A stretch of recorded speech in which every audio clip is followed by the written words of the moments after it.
Hello, you want to see how I achieve this rice and beans cooked together? Watch this video so you don't miss out.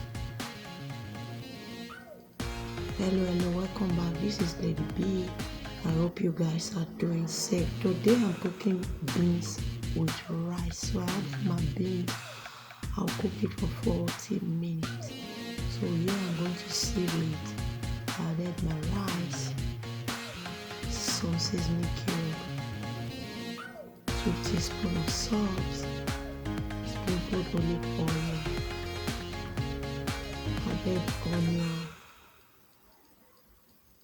I'll add water from the kettle after I have mixed thoroughly.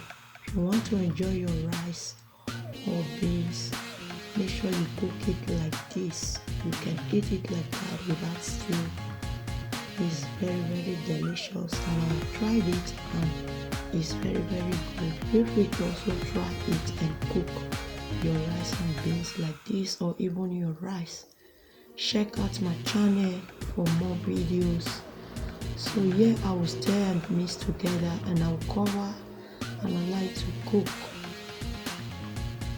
If you are new to the channel, please subscribe, turn on the post notification so that anytime I upload you'll be notified. For those of you always returning to watch me, I really appreciate your love and support.